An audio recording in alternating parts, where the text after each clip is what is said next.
Kembali di Ainisha Bar, Anda masih ditemani saya Irfan Budiawan. Pemirsa, 28 hari jelang pemilihan masih banyak masyarakat yang belum mengetahui mengenai teknis pelaksanaan pemilu. Hal ini tentu masih menjadi PR bagi KPU untuk terus mensosialisasikan pesta demokrasi ini. Apa yang menjadi kendala bagi KPU untuk menginformasikan kepada masyarakat seperti apa kesiapannya di hari-hari akhir jelang pemilihan? Kita akan bergabung bersama dua narasumber kami yang sudah hadir di kesempatan kali ini. Yang pertama ada Ketua Komisi Pemilihan Umum Jawa Barat, Bapak Rifki Ali Mubarok. Selamat pagi, Pak Rifki. Selamat pagi. Terima kasih. Waalaikumsalam warahmatullahi wabarakatuh. Terima kasih sudah bergabung di Ainisha Bar, Pak Rifki. Sama-sama. Dan juga kita akan bersama pengamat politik, Bapak Firman Manan. Selamat pagi, Pak Firman. Selamat pagi ya. Assalamualaikum. Waalaikumsalam. Terima kasih, Pak Firman juga sudah bergabung di Ainisha Bar. Saya terlebih dahulu ke Pak Rifki. Pak Rifki, 28 hari ini sudah sampai mana nih, terutama di KPU Jawa Barat, baik itu juga di bawahnya di kabupaten kota sendiri? Baik, jadi kita kurang lebih hampir 29 hari lah menjelang tanggal 17 April, maka kemudian kita ingin memastikan tentang kesiapan penyelenggaraan pemilu di Jawa Barat yang sudah kita persiapkan. Tentunya yang paling penting adalah kesiapan anggaran. Jadi kita pastikan anggaran untuk pelaksanaan pemilu 2019 ini sudah bisa tersedia dan cukup untuk bisa melaksanakan pemilu 2019.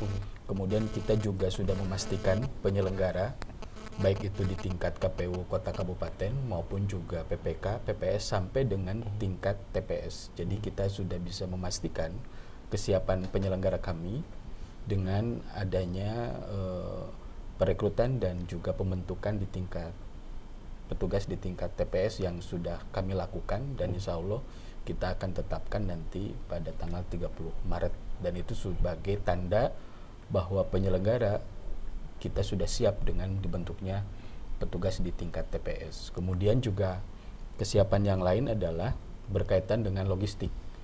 Jadi dari 27 kota kabupaten semuanya sudah menerima surat suara. Ada yang 5 jenis surat suara sudah diterima, ada memang yang baru 4, tinggal 1 jenis surat suara. Tapi hampir semuanya sudah melakukan sortir lipat untuk mengecek kepastian dan ketepatan dari segi jumlah maupun juga segi jenis dari surat suara.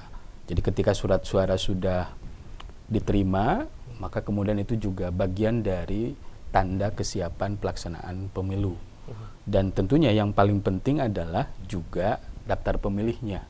Jadi kita sudah terus melakukan proses penyusunan daftar pemilih, termasuk juga memutakhirkan dan memperbaiki data pemilih, sehingga data pemilih yang untuk pemilu 2019 ini bisa lebih akurat, lebih mutakhir, dan lebih komprehensif tentunya. Sehingga semua warga masyarakat Jawa Barat bisa menggunakan hak pilih tanpa ada kendala dalam proses pendataan maupun juga pelaksanaannya nanti. Nah, itulah yang kemudian hal yang sudah kita lakukan. Saat ini masih on the track, Pak? Masih sesuai dengan schedule atau juga sebetulnya ini juga lebih cepat atau bahkan juga ini terus ngebut nih, Pak Rifki? Ya, sampai saat ini sesuai dengan tahapan pelaksanaan. Pembentukan KPPS, kemudian juga logistik sudah sesuai dengan jadwal dan tahapan yang sudah kita susun tentunya. Nah, mudah-mudahan proses ini terus berjalan, dan di samping kesiapan itu juga kita akan memasuki tahapan akhir kampanye, yaitu pelaksanaan kampanye rapat umum termasuk juga iklan di media dimulai tanggal 23 Maret. Itu yang kemudian hari ini kita akan lakukan proses koordinasi untuk persiapan pelaksanaan kampanye rapat umum. Di samping itu juga kita di 29 hari ini memaksimalkan sosialisasi kepada seluruh lapisan masyarakat. Dan sosialisasi yang paling terakhir yang akan kita lakukan adalah kita ingin memastikan petugas kami di TPS ini sebelum pelaksanaan hari H itu menyampaikan informasi terkait dengan waktu, kemudian tempat pemungutan suara di masing-masing wilayah sesuai dengan data pemilih yang ada di masing-masing TPS. Jadi kewajiban petugas kami itu menyampaikan informasi waktu, kapan waktu pelaksanaan pemungutan suara dan juga tempat.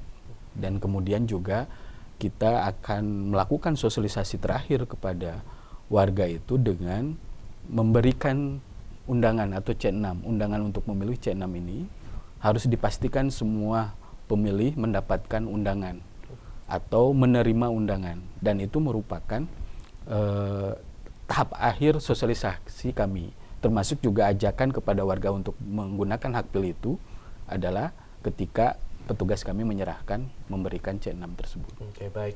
Tentunya sosialisasi terus dilakukan oleh KPU, namun tampaknya juga masyarakat masih banyak yang belum mengetahui secara tekniskah untuk pemilihan yang sekarang ada 5 surat suara itu, dan juga terkait tanggalnya sendiri ini, Pak. Apa yang menjadi kendala sebetulnya oleh KPU terkait sosialisasi ini? Kelihatannya memang berkaitan dengan kesiapan saja. Barangkali tidak ada hal yang baru sebetulnya dalam teknis pelaksanaan pemilu 2019 ini, termasuk juga tata cara untuk pemungutan dan penghitungan suara itu tidak ada hal yang baru. Yang barunya hanya penambahan jumlah saja surat suara dan penambahan jumlah kotak suara. Dan itu sebetulnya kita sudah upayakan sosialisasi yang dilakukan di tingkat kecamatan maupun juga kelurahan terkait dengan penyampaian informasi teknis tata cara dan jenis di teknis untuk pelaksanaan pemungutan dan penghitungan suara. Jadi sebetulnya sudah kita lakukan. Memang bisa saja apa yang sudah kita lakukan belum begitu optimal, maka kemudian kita berharap peran pihak lain untuk ikut juga terlibat, karena memang sosialisasi informasi ini tidak menjadi tanggung jawab KPU juga, tapi juga kita berharap peserta pemilu juga bisa terus melakukan upaya hal yang sama yang dilakukan oleh KPU, termasuk juga pemerintah daerah membantu kita untuk mensosialisasikan, karena memang aktivitas sosialisasi untuk menyampaikan informasi ini tidak hanya tugas KPU juga, tapi tugas semua pihak. Oke. Saya beralih terlebih dahulu ke Pak Firman. Pak Firman melihat tentunya KPU terus berlangsung aktivitas, terutama juga mengejar di tanggal 17 April 2019. Ini terkait sosialisasi, melihat seperti apa nih Pak? Terutama juga masyarakat yang saat ini juga sudah tahu bahwa ada pesta demokrasi, tapi terkadang juga belum mengetahui secara jelas teknisnya seperti itu, ataupun juga bahkan tanggalnya sendiri juga ini masih harus terus disosialisasikan. Ya, salah satu problem pemilu serentak itu kan begini, pemilih itu lebih kemudian terfokus pada pemilihan presiden. Nah, padahal kita tahu di luar itu ada pemilihan lain gitu ya, ada pemilihan DPR, ada pemilihan DPD, ada pemilihan DPRD, provinsi dan kabupaten kota.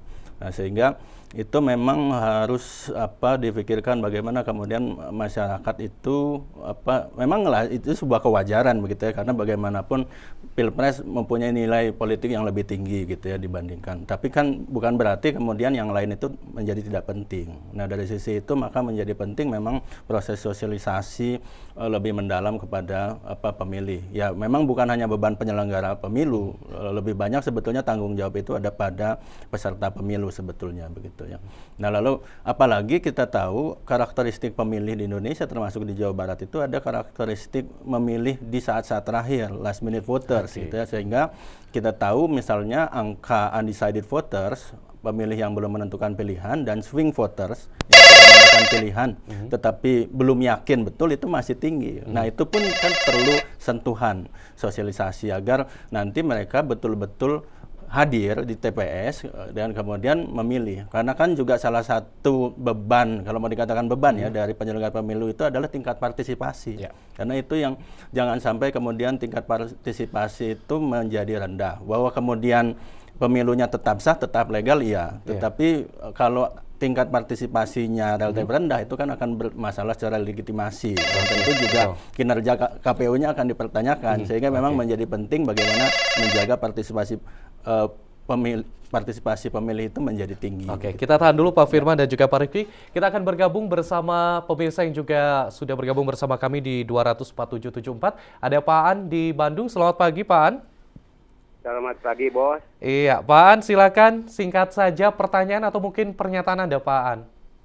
Ya, ini saya langsung kepada pengamat politik. Kalau kesiapan pemilu itu urusan penyelenggara. kalau masyarakat yang awam, yang mengambang, itu dilihat dari debat Capres kemarin.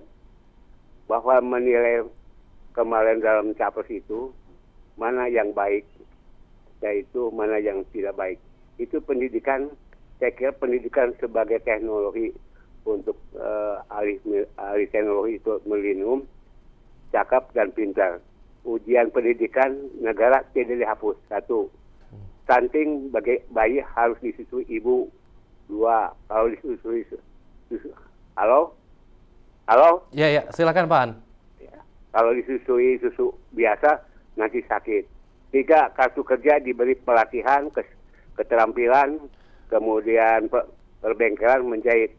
Saya kira itu yang milenium masyarakat yang masih mengambang melihat profesor, jadi saya kira kebanyakan kepada 01 terima kasih. Kepada 01 terima kasih. Halo? Ya, silakan Pak An. Cukup sekian. Oke, baik. Baik, terima kasih banyak Pak An. Ini mungkin sedikit Pak An ini menyinggung terkait Pilpres. Ya, tampaknya memang Pilpres ini masih menjadi perhatian masyarakat yang cukup tinggi. Seperti itu Pak An mungkin terlihat tadi juga Pak An menyampaikan bahwa ya tadi tentunya juga yang paling difokuskan adalah sosialisasi Pilpres tampaknya cukup gencar. Tapi di sisi lain Pileg ini yang menjadi perhatian nih Pak Firman, melihatnya seperti apa? Betul, makanya sebetulnya menjadi penting juga karena kalau kita bicara pemilihan legislatif itu kan kemudian menjadi ranahnya dari partai politik sebetulnya. Bagaimana kemudian partai politik itu bisa bergerak secara efektif. Nah, ini kan kita bicara mesin partai. Karena kalau kita bicara Pilpres selain partai politik tentu juga sebagai pengusung, sebagai pendukung ada relawan misalnya. Tapi kalau untuk pemilu legislatif ini kan sebetulnya bagaimana kemudian mesin partai politik bisa bekerja secara efektif. Lalu kedua ya tentu kandidat-kandidatnya gitu ya bisa kemudian juga tampil secara efektif. Dalam artian tampil secara efektif itu begini, hari ini kita melihat memang masyarakat kelihatannya belum terlalu mendapatkan informasi yang mendalam dari para kandidat tentang apa sih sebetulnya yang akan mereka kerjakan, tawaran mereka, janji mereka yang mereka akan kerjakan selama 5 tahun ke depan kalau mereka terpilih. Kita lebih banyak melihat hanya baliho saja begitu kan, dan di baliho itu juga tidak tercantum itu apa yang kemudian menjadi visi misi program. Nah sehingga saya pikir 1 bulan terakhir ini para kandidat dan partai-partai politik itu harus lebih konkret begitu ya menyampaikan apa kemudian program-program yang bisa mereka janjikan kepada publik gitu ya, dan harus spesifik. Itu juga yang penting. Karena misalnya kalau bicara program yang sifatnya generik itu sudah dibahas di Pilpres semua gitu, sehingga tidak ada diferensiasi. Nah misalnya untuk kandidat di Jawa Barat, Dapil 1 misalnya contohnya Kota Bandung, Kota Cimahi. Nah bicaralah tentang apa sih sebetulnya yang menjadi prioritas dari konstituen di Dapil 1. Itu saya pikir akan jauh lebih mengena sehingga orang kemudian bisa mengingat, oh iya betul kandidat ini paham tentang persoalan di dapilnya sehingga kemudian pemilih itu tertarik untuk memilih dia. Oke, jadi tentu juga para peserta pemilu juga ini bertanggung jawab untuk sosialisasi ini. Tapi lantas bagaimana pemirsa terkait juga target dari partisipasi dari peserta pemilu ataupun juga tentunya para pemilih nanti untuk Komisi Pemilihan Umum Jawa Barat. Nanti kita akan bahas lebih lanjut pemirsa, namun kita akan jeda terlebih dahulu. Tetaplah bersama kami di iNews Jabar.